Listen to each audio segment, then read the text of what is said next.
चलिए, very good morning boys and girls, I welcome you all to the very first session of secretary practice of 12th standard. 12वीं कक्षा के secretary practice में आप सभी लोगों का स्वागत है। आज के इस पहले सेशन में मैं आपको सब्जेक्ट के चैप्टर्स और चैप्टर का वेटेज, ये सारी चीजें समझाने वाला हूं। कल से रेगुलर जो हम चैप्टर है वो स्टार्ट करेंगे। पहला चैप्टर और पहली एक्सरसाइज जब तक खत्म नहीं होती तब तक पेपर पैटर्न डिस्कस करके कोई मतलब नहीं है, ऐसा मेरा मानना है। Until unless you know what is given in the exercise, nothing is different. Whatever we learned in 11th standard is same being continued in the 12th standard. But as per the exercise, how is the paper pattern is to be understood? I will be discussing 12th standard paper pattern after 1 or 2 chapters are completed. वो मेरे हिसाब से मैं देखूंगा 1 या 2 chapter. जैसे economics में हर तरह के क्वेश्चन हर एक चैप्टर में कवर नहीं है। कुछ क्वेश्चंस एक चैप्टर में मिलेंगे, उससे कुछ अलग डिफरेंट क्वेश्चन सेकंड चैप्टर में मिलेंगे। जब मुझे लगेगा सब तरह के क्वेश्चंस कंप्लीट हो गए, फिर उसके बाद आपका पेपर पैटर्न डिस्कस किया जाएगा। सेक्रेटरी प्रैक्टिस और ओसीएम में ऐसा नहीं है, एक ही तरह के क्वेश्चंस जो है वो कंटिन्यू होते हैं, right. So once we complete 1 chapter of secretary practice, then after completion of exercise discussion, then I'll be discussing what is the exact paper pattern of 12th standard secretarial practice. Until unless we understand the chapter, we understand the exercise, we won't be able to understand what is the exact paper pattern. Paper pattern का discussion day 1 को इसलिए हम नहीं करेंगे, इसे हम एक chapter के उपरांत यानी बाद में हम कंप्लीट करने वाले हैं।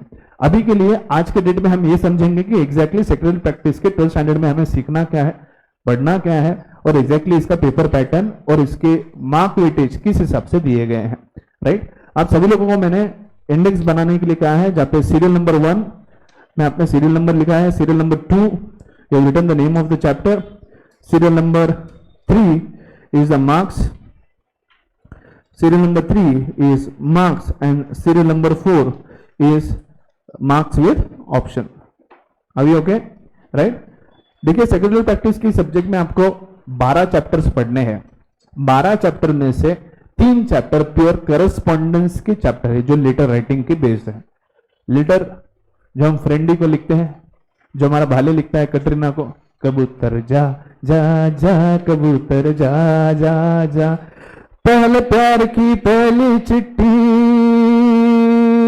कटरीना को दिया, कबूतर जा जा जा कबूतर जा जा जा। बेटा वो प्रेम पत्र तो अपने को लिखना नहीं है, अपने को यहाँ पे फॉर्मल लेटर लिखना है। तो लेटर राइटिंग और करस्पॉन्डेंस के 3 चैप्टर अपने को सेक्रेटरी प्रैक्टिस के 12वीं कक्षा के सिलेबस में है। तो 12 चैप्टर में से 3 चैप्टर कौन से हैं? लेटर राइटिंग के, वो है चैप्टर नंबर 6, 7 और 8। चैप्टर नंबर 6, 7, 8 लेटर राइटिंग के चैप्टर है। इसके ऊपर कंपलसरी क्वेश्चन आता है, तो ये 3 चैप्टर का कंपलसरी वेटेज जो है 10 मार्क का होता है। 3 क्वेश्चन आपको पूछे जाएंगे exactly, if I am not wrong, इस क्वेश्चन नंबर 6 और क्वेश्चन नंबर 5। पेपर पैटर्न मुझे देखना पड़ेगा। क्वेश्चन नंबर 5 और क्वेश्चन नंबर 6 ये कंपलसरी लेटर बेस्ड क्वेश्चन होता है, जहां पे एक लेटर 5 मार्क के लिए लिखना है आपको। तो ये 3 चैप्टर मिलाकर आपको कंपलसरी 2 लेटर लिखने हैं, एक कंपलसरी क्वेश्चन होता है, और बाकी इसके अलावा सिलेबस में क्या है क्या नहीं, ये सारी चीजें हम डिटेल में डिस्कस करेंगे। Once I start with detail discussion of the chapter, let me give a brief overview what is the marks and marks with option of every chapter, right. यहां पर marks and marks with option थोड़ा अलग तरीके से है। जैसे मैंने कहा कि इकोनॉमिक्स जैसा सेक्रेटरी प्रैक्टिस नहीं है, यहाँ पे खिचड़ी बहुत है। 2 चैप्टर एक दूसरे से जुड़े हैं, 3 चैप्टर एक दूसरे से जुड़े हैं, तो जैसे चैप्टर का क्लबिंग है उस हिसाब से मार्क्स वेटेज है। जैसे कि फर्स्ट चैप्टर और सेकंड चैप्टर ये दोनों से एक दूसरे से जुड़े हैं, कॉर्पोरेट फाइनेंस के ऊपर बेस्ड है, तो इन दोनों चैप्टर का कंबाइंड वेटेज और कंबाइंड मार्क्स दिया गया है। फिर इसके बाद chapter number 3, 4 and 5 they are all together a different chapter forming a particular point of sources of finance, right. तो उनका कंबाइंड मार्क्स विद ऑप्शन और वेटेज दिया गया है।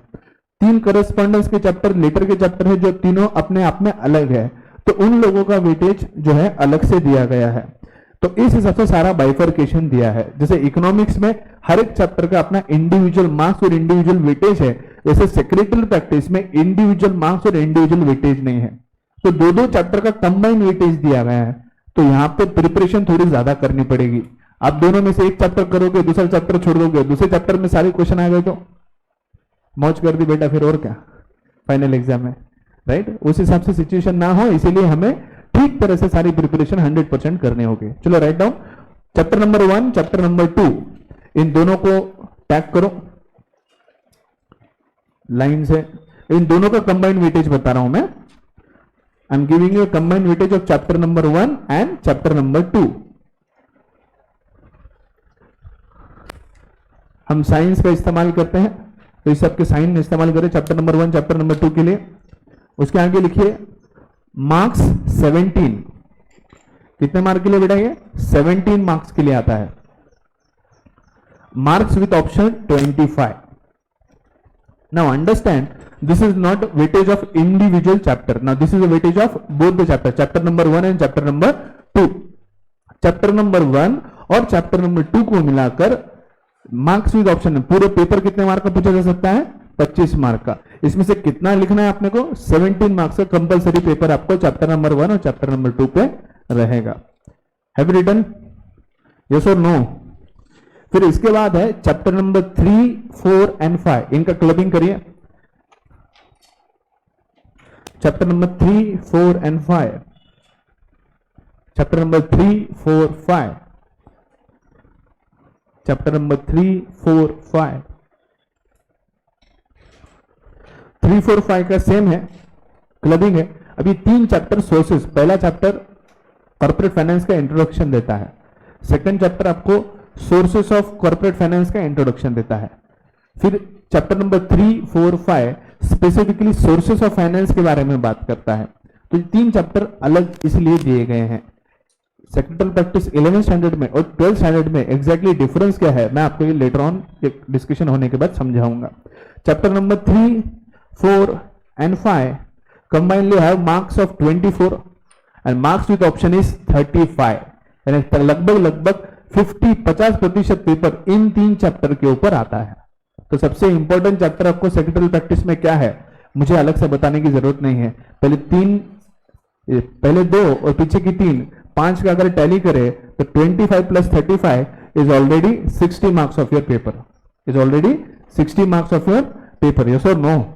तो इस हिसाब से बकायदा जब हम 12th स्टैंडर्ड में एसपी पढ़ते हैं तो मेरी मानो तो पहले 5 चैप्टर आपके सबसे मोस्ट इंपॉर्टेंट चैप्टर बनते हैं। इन पहले 5 चैप्टर के अंदर आप पूरा की पूरा सेक्रेटल प्रैक्टिस का पेपर जो है वो लिख सकते हो, right? So chapter number 3, chapter number 4, chapter number 5 have to be clubbed in a single group. उसका मार्क्स है 24 with option it is 35, right? Then we have clubbing of chapter number 6, 7 and 8।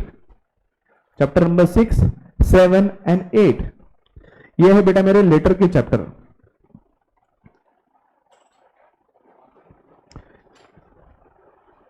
Six, 7 and 8, okay. Marks इसके ऊपर है 13, marks इसके ऊपर है 13 with option है 18। Marks इसके ऊपर है 13 marks with option, marks with option 18। As I said you, for me it is very easy now to predict the paper because I have been teaching this subject past so many years. So कोई भी paper मुझे predict करना बहुत आसान है। जैसा मैंने कहा कि एक क्वेश्चन आपको कंपलसरी रहेगा जहां पे 2 लेटर आपको लिखने हैं। 2 लेटर कंपलसरी हुए तो 2 लेटर के 5-5 मार्क का 1 लेटर, वो कितने हुए 10 मार्क्स। पेपर को मार्क्स विद ऑप्शन कितना है आपको 18 मार्क है।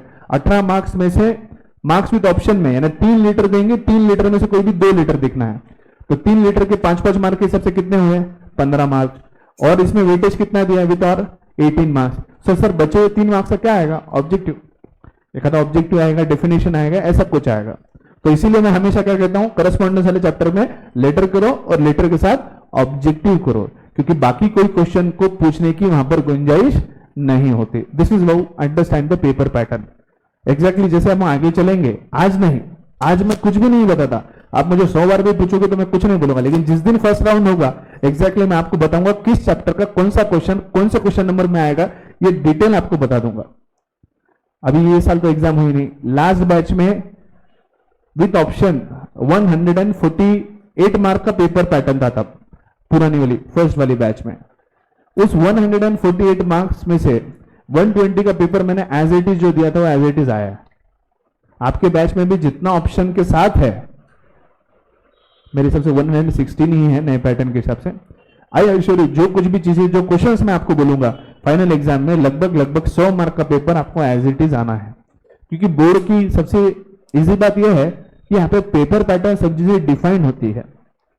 और कौन से चैप्टर का क्या वेटेज है, उसमें से किस तरह के क्वेश्चंस पूछे जा सकते हैं, उसमें स्कोप कितना है, ये मैंने अच्छे से स्टडी कर रखी है। सो एग्जैक्टली कौन से चैप्टर में से क्या क्वेश्चन पूछे जा सकते हैं, जैसे चैप्टर नंबर 2। अब इकोनॉमिक्स की जैसा सेक्रेटरी प्रैक्टिस नहीं है, आपको डिटेल आंसर में सिर्फ एक ही क्वेश्चन है, you just have one detail answer. अभी के लिए अगर बोलना है चैप्टर नंबर 2 की डिटेल आंसर करो, कंपलसरी उसी के अंदर से आपको चैप्टर नंबर 2 में से डिटेल क्वेश्चन आएगा। बाकी चैप्टर के डिटेल आंसर नहीं भी करो तो भी चलेगा। ऐसे अगर मैं डे 1 बोल दूं तो कोई एक्सरसाइज में क्वेश्चन डिटेल आंसर लिखता ही नहीं, लेकिन अपने को प्रिपरेशन 100% करना है। जब राउंड होंगे आपको फाइनल पेपर में बता दो, चैप्टर नंबर 2 के क्वेश्चंस में से कंपलसरी क्वेश्चन आपको डिटेल आंसर में आएगा। You don't have to think of any detail answer of any other chapter. तो उस हिसाब से जहां जहां जो चैप्टर जो क्वेश्चंस इंपॉर्टेंट है, वो सारे क्वेश्चंस के मैं आपको मेमोरी टेक्निक्स और सारी चीजें क्लास में ही बनाकर याद करवा दूंगा। मेमोरी टेक्निक सब चीजें जहां इंपॉर्टेंट लगेगी वो क्लास के अंदर ही आपकी करवा ली जाएगी। थोड़ा प्रिपरेशन थोड़ा सा मेरे एंड से 100% का 200% मैं मेरे एंड से दे रहा हूं। मेरी इतनी स्टडी है कि मुझे एग्जैक्टली पता है कि कौन से चैप्टर के किस तरह के क्वेश्चंस आते हैं। इतनी स्टडी करके रखिए कि आपके पूरे सेक्रेटरी प्रैक्टिस के 12th स्टैंडर्ड की किताब में पूरे मिलाकर 14 डिफरेंशिएशन है। कितने हैं? 14 डिफरेंशिएशन है। उन 14 डिफरेंस में से 9 डिफरेंस करके जाओ, आपको कंपलसरी 12 मार्क डिफरेंशिएशन का क्वेश्चन आ जाएगा। I can even short down और sort it to 6 question. 6 difference करना, आपको फाइनल एग्जाम में उसमें से ही क्वेश्चंस नहीं आए तो मेरा नाम बदल देना। क्या रखोगे वैसे में? मोगेम्बो, वो तो ऐसे भी हो तुम लोगों के लिए, ठीक है। So question number 3, 6, 7 and 8 are combined together at their later chapter. Marks is 13 with option is 18। इसके अंदर लेटर पूछे जाते हैं। आपको क्वेश्चन नंबर 6 कंपलसरी लेटर के ऊपर होता है, और उसके अलावा जो 3 एक्स्ट्रा मार्क्स इस चैप्टर में है, तो उसमें इधर कोई डिफाइन आएगा या फिर कोई ऑब्जेक्टिव पूछा जाएगा, लेकिन मोस्ट प्रोबेबली ऑब्जेक्टिव पूछने के इसमें चांसेस ज्यादा होते हैं, right. Next chapter number 9 has a different chapter in itself. Depository system, जो कुछ भी शेयर सिक्योरिटी मार्केट आप देखते हो, ये ऑफलाइन से जो ऑनलाइन में हुआ है, इसकी सारी प्रक्रिया के ऊपर इस चैप्टर के अंदर डिस्कशन है। Whatever we see, the BSE, NSE and the trade markets and the stock markets today, as they have shifted from the offline mode to the online mode, is entirely being discussed in chapter number 9. So chapter number 9 is altogether a different chapter, जिसका दूसरे chapter से किसी भी कुछ भी chapter से कोई भी लेना देना नहीं है। इसीलिए इस चैप्टर का अपना इंडिपेंडेंट वेट है। जहां पे मार्क्स है इसके साथ मार्क्स विद ऑप्शन है 11, marks is 7, marks with option is 11. Okay, next chapter number 10. Now chapter number 10 is again a different chapter. हम पूरे सिलेबस में सोर्सेस ऑफ फाइनेंस समझेंगे। सोर्सेस ऑफ फाइनेंस में अलग अलग तरीके के सिक्योरिटीज को हम समझेंगे। जो इन्वेस्टर्स अलग अलग तरह की सिक्योरिटीज में इन्वेस्ट करते हैं, उन्हें किस हिसाब का रिटर्न मिलता है, ये हमें सिखाता है chapter number 10, that is dividend and interest. So it is a different chapter which talks about the return on finance to the investors. ये चैप्टर क्या बात करता है? Return on finance to the investor. जो इन्वेस्टर जॉइंट स्टॉक कंपनी के securities में पैसा लगाता है, उस इन्वेस्टर को क्या रिटर्न मिलता है, ये कौन सा चैप्टर बताएगा हमें? Chapter number 10। कौन सा चैप्टर बताएगा? Chapter number 10। So it is a different chapter in itself. So the marks is 9। बहुत सिंपल लेकिन हाई वेटेड चैप्टर है। Marks is 9, marks is 9 with option is 13।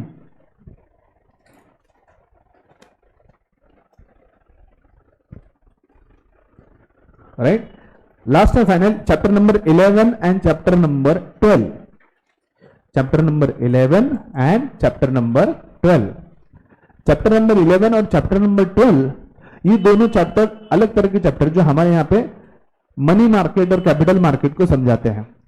हम पूरे सिलेबस में अलग अलग तरह की सिक्योरिटीज को समझेंगे, लेकिन अलग अलग तरीके की सिक्योरिटीज को कहां लिस्ट कराया जाता है और उनमें से पैसा कैसे प्रोक्योर किया जाता है, जैसे कि equity shares, preference shares, debentures, ये अलग अलग तरह की सिक्योरिटीज है जिन्हें कंपनी इश्यू करके पैसे रेज कर सकती है, कैपिटल प्रोक्योर कर सकती है। लेकिन ये सब सिक्योरिटीज इश्यू करने के लिए क्या मीडियम होते हैं? जैसे किसी भी रिकॉग्नाइज्ड स्टॉक एक्सचेंज पे लिस्टिंग करके हम इन सिक्योरिटीज को बेचकर शेयर को या फिर डिबेंचर्स को या प्रेफरेंस शेयर्स को बेचकर कंपनी के अंदर कैपिटल प्रोक्योर करते हैं या रेज करते हैं। तो वो सब करने के लिए जो मीडियम है, जो स्टॉक एक्सचेंज है, उसके बारे में भी हमें जानकारी होनी चाहिए। अलग अलग सोर्सेस ऑफ फाइनेंस है। कंपनी दो तरीके से पैसे रेज करती है, एक उनका खुद का कैपिटल होता है जिसे हम कहते हैं ओन्ड कैपिटल, और दूसरा तरह का कैपिटल होता है जिसे हम कहते हैं बोरोड कैपिटल, राइट। जैसे मैंने कोई इडली की दुकान ओपन की, मुझे 2 लाख रुपए की जरूरत है, 2 लाख में से 1 लाख रुपए मेरी खुद की बचत चीज मैंने मेरे बिजनेस के अंदर इन्वेस्ट की, that 1 lakh which I have invested in my business is my owned capital, but the balance 1 lakh which I did not have, I had borrowed from Vishnu. तो विष्णु ने बोला कि सर ये तुम मेरे अच्छे दोस्त हो, ये 1 लाख रुपए आप रख लो। तो विष्णु से जो मैंने पैसा लिया ये मेरा खुद का पैसा नहीं है, this is my borrowed capital, right. Borrowed capital क्या होता है, उसके सोर्सेस क्या होते हैं, ये हम अलग से समझेंगे। लेकिन कौन से ऐसे और डिफरेंट सोर्स है, specifically talking about organised sources of finance, there are 2 sources, organised and unorganised. Vishnu मेरा दोस्त है, दोस्ती या रिलेशन के नाते भी उसने पैसे दिए हैं। Now this is an unorganised source of finance. Organised source of finance में क्या आता है, वही 1 लाख रुपए अगर मैं बैंक से लेता तो bank would have been a recognized source of finance और a structured sources of finance.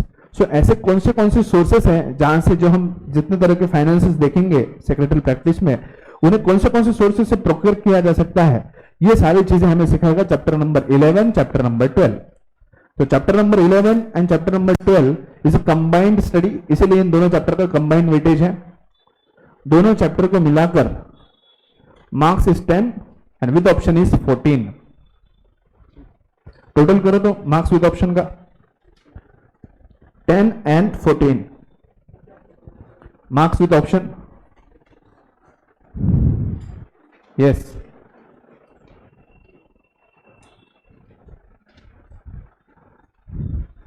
कितना आ रहा है, 116 आ रहा है, 116, ये तो कह रहे हैं। सो 116 मार्क्स के क्वेश्चन पेपर में से हमें सिर्फ 80 मार्क का पेपर छुड़ाना है। मैं आपको प्रॉमिस करता हूं आप में से क्लास में से हर एक स्टूडेंट 100 मार्क का पेपर छुड़ाने के काबिल होगा, प्रोवाइडेड आप क्लास को रेगुलर हो, आप हर एक चीज कंप्लीट कर रहे हो और अपने हिसाब से पंक्चुअलिटी रख रहे हो। जो स्टूडेंट पंक्चुअल नहीं रहेंगे, रेगुलर नहीं रहेंगे, 100% जो स्टोरी 11th स्टैंडर्ड में रही है वही स्टोरी फिर से 12th स्टैंडर्ड में उनकी रिपीट होगी। सो 116 मार्क्स का विद ऑप्शन पेपर है, इसमें से अपने को पढ़ना है 80 मार्क्स के पेपर के लिए। पेपर पैटर्न में आपको चैप्टर कंप्लीट होने के बाद, सब तरह के क्वेश्चंस कंप्लीट होने के बाद समझाऊंगा। Now understand what is to be exactly learn in the paper of secretary practice. इसमें अलग क्या है और यहाँ पे अलग पढ़ना क्या है, ये समझने की कोशिश करो। अंडरस्टैंड सेक्रेटरी प्रैक्टिस का जो सिलेबस है बहुत इंटरेस्टिंग है 12th का। जैसे फाइनेंस पसंद है, फाइनेंस के सारे तौर तरीके सीखना है, उसे 12th स्टैंडर्ड के एसपी में बहुत कुछ सीखने को मिलेगा। It is with respect to the companies act, but there is lot more interesting to know about in secretarial practice. What did we learn in 11th standard of secretarial practice? 11वीं कक्षा के हमने 11th standard के secretarial practice में क्या सीखा कि different forms of business organizations क्या होते हैं। What are the different forms of business organizations? Sole trading concern, partnership, joint stock company, cooperative society, joint in the family business. These are different types of business organization. इन सभी का introduction देखने के बाद कौन से ऐसे ऑर्गेनाइजेशन के बारे में हमने डिटेल पढ़ा, that was joint stock company. Joint stock company होता क्या है, how is a joint stock company incorporated, what are the different documents for incorporation of the company and what is the method to conduct the business of the company. जिसमें हमने company meeting 1, company meeting 2 समझा। बेटा हमने ये समझा 11वीं कक्षा में कि एक जॉइंट स्टॉक कंपनी क्या होती है, उसे कैसे बनाया जाता है, उसे कैसे चलाया जाता है। लेकिन बेटा अल्टीमेटली बिजनेस को चलाने के लिए क्या लगता है, पैसा। पैसा, ये कैसा, ये पैसा, ये ऐसा। कैसा, ना बीवी ना बच्चा ना बाप बड़ा ना मैया, the whole thing is that कि भैया सबसे बड़ा रुपया, सबसे बड़ा रुपया है बेटा इस दुनिया में। और मेरे जैसे गरीब को पूछो पैसे की अहमियत क्या है। 4,500 रुपए की पगार है, 2-3 महीने में बंद हो गए, साइकिल ली है उसका भी लोन फेडना है, वो साइकिल का भी लोन भी देना है, अभी थोड़ा सा गरीब की तरफ ध्यान दो। तो बेटा कोई भी बिजनेस या कोई भी काम आज बिना पैसे के नहीं होती। हमने 11वीं कक्षा में ये तो सीख लिया, साहब सर तुमने बता दिया जॉइंट स्टॉक कंपनी बना दो, हमारे दिमाग में आइडिया थी, हमने बिजनेस बना लिया, बिजनेस आइडिया कैसे कंपनी बना ली, सब बना ली, लेकिन बिजनेस चलाए कैसे। बिजनेस चलाने के लिए पैसा लगता है। तो 12वीं कक्षा के पूरे सिलेबस में हम यही सीखेंगे कि बिजनेस में पैसा कैसे लाया जाता है। बहुत इंटरेस्टिंग पेपर है ये, जिसे बिजनेस करना है उसके लिए तो बहुत इंटरेस्टिंग है कि बिजनेस में पैसा कैसे लाया जाता है, how do we bring in business, क्योंकि उसी बिजनेस के पैसे से ही हम पूरा बिजनेस चलाने वाले हैं। तो पूरे सेक्रेटरी प्रैक्टिस के आपके 12th स्टैंडर्ड के सिलेबस में स्पेसिफिकली, क्योंकि आपका सेक्रेटरी प्रैक्टिस एक business form of organisation joint stock company को जुड़ा है, इसीलिए हम ये देखेंगे कि एक जॉइंट स्टॉक कंपनी बनने के बाद चलने के लिए जो पैसे लाती है वो कहां से लाती है, किन किन सोर्सेस से लाती है। तो इसीलिए पहला चैप्टर क्या है, इंट्रोडक्शन टू कॉर्पोरेट फाइनेंस, जो आपको ये समझाएगा कि जॉइंट स्टॉक कंपनी, पैसा और जॉइंट स्टॉक कंपनी के बीच का रिलेशन क्या है। फिर उसके बाद सोर्सेस ऑफ फाइनेंस है, जहां पर आपको ये इंट्रोड्यूस करवाया जाएगा कि ऐसे कौन से सोर्सेस है जहां से हम फाइनेंस कंपनी के अंदर लाते हैं। ये सबसे बड़ा और सबसे वेटेड चैप्टर है आपके पूरे सिलेबस का। जो चैप्टर नंबर 1 और चैप्टर नंबर 2 अटेंड करेगा उसी को आगे के चैप्टर समझ में आते हैं। Chapter number 3, chapter number 4, chapter number 5 और चैप्टर नंबर, पूरे चैप्टर ले लो, पूरा की पूरा चैप्टर आपका पूरा की पूरा सेक्रेटरी प्रैक्टिस का नीचे का जो चैप्टर है, चैप्टर नंबर 3 से लेकर chapter number 12, it is based on chapter number 1 and chapter number 2। You have to very carefully understand chapter number 1 and chapter number 2। Chapter number 1 में इंट्रोडक्शन टू फाइनेंस है, chapter number 2 में sources का introduction है, और फिर उसी sources का detail discussion chapter number 3 onwards दिया गया है। तो अगर आपको चैप्टर नंबर 3 से आगे समझना है तो आपको पहले चैप्टर नंबर 1 और चैप्टर नंबर 2 को बहुत अच्छे से सीखना होगा। तो बेटा सेक्रेटरी प्रैक्टिस के 12वीं कक्षा का सिलेबस बहुत ज्यादा इंटरेस्टिंग है। मुझे बहुत मजा आता है जब मैं 12th का सिलेबस पढ़ाता हूं, क्योंकि ये पैसा, ये कैसा, ये पैसा, ये पैसा, ओ स्टाइल हेयर स्टाइल बदल के वट्टा मार के कहां गया था बेटे, एकदम हेयर स्टाइल एकदम तिरुपति हो तो मलेंगा तो तू अलग ही हो गया जरा।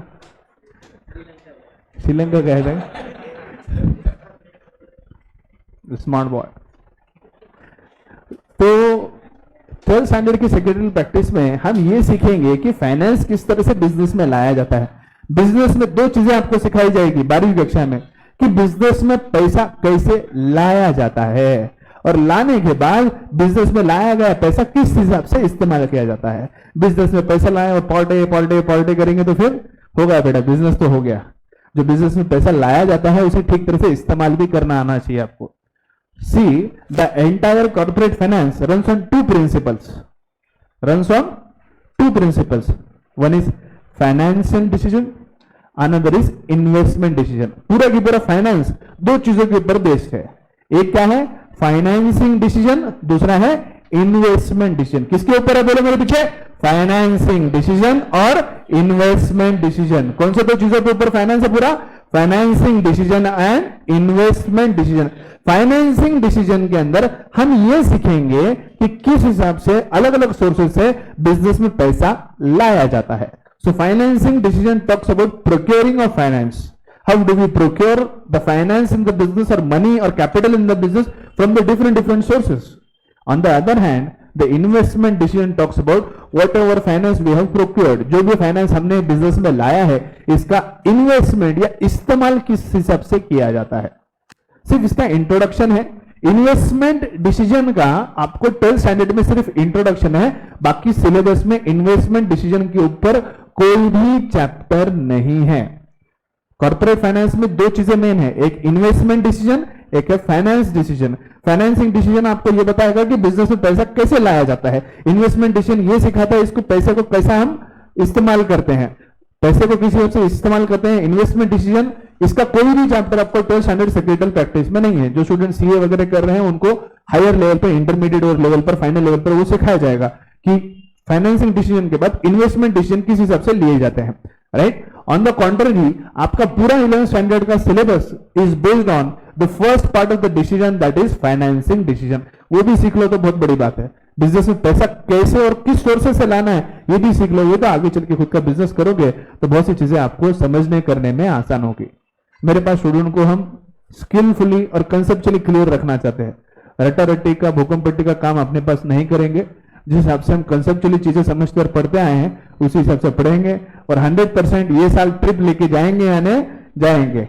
तो खाली भगवान से दुआ करो कि आने वाले दिवाली तक कोई भी कोरोना विरोना ना हो।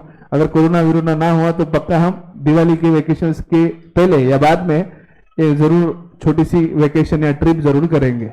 अभी के लिए उम्मीद करता हूं सेक्रेटरी प्रैक्टिस का इंट्रोडक्शन सभी लोगों को क्लियर है। Does anyone have any sort of doubt? Thank you.